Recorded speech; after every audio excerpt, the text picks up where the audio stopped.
ಹೈದರಾಬಾದಿನ ನಾಂಪಲ್ಲಿಯಲ್ಲಿ cricket ಆಡುತ್ತಿದ್ದ ಹುಡುಗರಿಗೆ ಆಕಸ್ಮಿಕವಾಗಿ ಸಿಕ್ಕ ಒಂದು ಅಸ್ಥಿಪಂಜರದ ಪ್ರಕರಣದ ಕುರಿತು.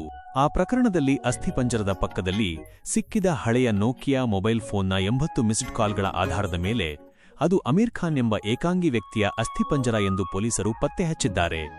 ಆತ ಸುಮಾರು 10 ವರ್ಷಗಳಿಂದ ಯಾರ ಸಂಪರ್ಕಕ್ಕೂ ಸಿಗದೆ ಜನರಿಲ್ಲದ ಪ್ರದೇಶದಲ್ಲಿ ವಾಸವಾಗಿದ್ದು, ಆತನ ಸಾವಿನ ಬಗ್ಗೆ ಯಾರಿಗೂ ತಿಳಿದಿರಲಿಲ್ಲ ಎಂಬುದು ಆತಂಕಕಾರಿ ವಿಚಾರ. ಏಕಾಂತದ ಸಾವುಗಳು ಸಾಮಾಜಿಕವಾಗಿ ಬೆರೆಯದವರ ದುರಂತ. ಈ ಘಟನೆಯು ಸಾಮಾಜಿಕವಾಗಿ ಪ್ರತ್ಯೇಕವಾಗಿ ಬದುಕುವ ವ್ಯಕ್ತಿಗಳ ಸ್ಥಿತಿಯ ಮೇಲೆ ಬೆಳಕು ಚೆಲ್ಲುತ್ತದೆ. ಕೆಲವೊಮ್ಮೆ ಅನಿವಾರ್ಯ ಕಾರಣಗಳಿಂದ ಅಥವಾ ಸ್ವಇಚ್ಛೆಯಿಂದ ಏಕಾಂಗಿಯಾಗಿ ಜೀವಿಸುವವರು ಸಾಮಾಜಿಕ ಸಂಪರ್ಕವನ್ನು ಕಳೆದುಕೊಂಡಾಗ ಅವರಿಗೆ ಏನಾದರೂ ಸಂಭವಿಸಿದರೆ ಅದು ಯಾರಿಗೂ ತಿಳಿಯದೆ ಉಳಿದುಬಿಡುವ ಸಾಧ್ಯತೆಗಳಿವೆ.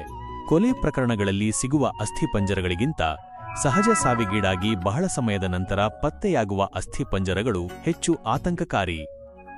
ಜಗತ್ತಿನಲ್ಲಿ ಇಂತಹ ಪ್ರಕರಣಗಳು ಪ್ರಪಂಚದಾದ್ಯಂತ ವರದಿಯಾಗಿವೆ. ಹೆಡ್ವಿಗಾ ಗೋಲಿಕ್ ಯುಗೋಸ್ಲಾವಿಯಾ ಇತಿಹಾಸದಲ್ಲಿ ಬಹುಶಃ ಅತಿ ದೀರ್ಘಾವಧಿಯ ನಂತರ ಪತ್ತೆಯಾದ ಸಹಜ ಸಾವಿನ ಪ್ರಕರಣ ಇದಾಗಿದೆ.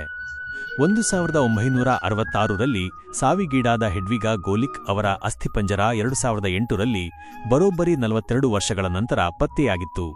ಅವರು ಜಾಗ್ರೆಬ್ನ ತಮ್ಮ ಹಳೆಯ ಮನೆಯಲ್ಲಿ ಒಬ್ಬಂಟಿಯಾಗಿ ವಾಸಿಸುತ್ತಿದ್ದರು. ಜೋಯ್ಸ್ ಕೆರೋಲ್ ವಿನ್ಸೆಂಟ್ ಲಂಡನ್ನಲ್ಲಿ ವಾಸಿಸುತ್ತಿದ್ದ ಜೋಯ್ಸ್ ಕುಟುಂಬದಿಂದ ದೂರಾಗಿ ಏಕಾಂಗಿಯಾಗಿ ಬದುಕುತ್ತಿದ್ದರು. 2003ರ ಡಿಸೆಂಬರ್ನಲ್ಲಿ ಅವರು ಸಾವನ್ನಪ್ಪಿದ್ದರು. ಅವರ ದೇಹವು 2006ರ ಜನವರಿ 25ರಂದು, ಅಂದರೆ ಸುಮಾರು 3 ವರ್ಷಗಳ ನಂತರ ಪತ್ತೆಯಾಯಿತು. ಅನಾರೋಗ್ಯದಿಂದ ಬಳಲುತ್ತಿದ್ದ ಅವರು ಯಾರೊಂದಿಗೂ ಸಂಪರ್ಕದಲ್ಲಿರಲಿಲ್ಲ.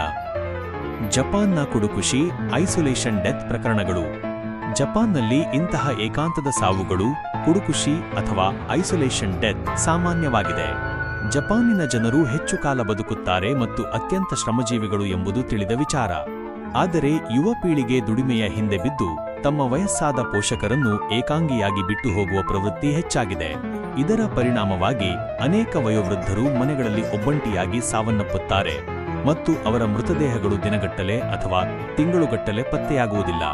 ಇದು ಸಾಮಾಜಿಕವಾಗಿ ಕಾಳಜಿ ವಹಿಸಬೇಕಾದ ಗಂಭೀರ ಸಮಸ್ಯೆಯಾಗಿದೆ. ಈ ಪ್ರಕರಣಗಳು ವಿಶೇಷವಾಗಿ ಆಧುನಿಕ ಸಮಾಜದಲ್ಲಿ ಸಾಮಾಜಿಕ ಸಂಪರ್ಕ ಮತ್ತು ಒಬ್ಬಂಟಿಯಾಗಿ ಬದುಕುವವರ ಬಗ್ಗೆ ಕಾಳಜಿಯ ಪ್ರಾಮುಖ್ಯತೆಯನ್ನು ಎತ್ತಿ ತೋರಿಸುತ್ತವೆ. ನಮ್ಮ ಸುತ್ತಮುತ್ತಲಿನ ಜನರೊಂದಿಗೆ, ವಿಶೇಷವಾಗಿ ಏಕಾಂಗಿಯಾಗಿರುವವರೊಂದಿಗೆ ಸಂಪರ್ಕದಲ್ಲಿರುವುದು ಮತ್ತು ಅವರ ಯೋಗಕ್ಷೇಮವನ್ನು ವಿಚಾರಿಸುವುದು ಎಷ್ಟು ಮುಖ್ಯ ಎಂಬುದನ್ನು ಈ ಘಟನೆಗಳು ನೆನಪಿಸುತ್ತವೆ. ಇಂತಹ ಪ್ರಕರಣಗಳನ್ನು ತಡೆಯಲು ಸಮಾಜದಲ್ಲಿ ಯಾವ ರೀತಿಯ ಬದಲಾವಣೆಗಳು ಬರಬೇಕು ಎಂದು ನೀವು ಭಾವಿಸುತ್ತೀರಿ?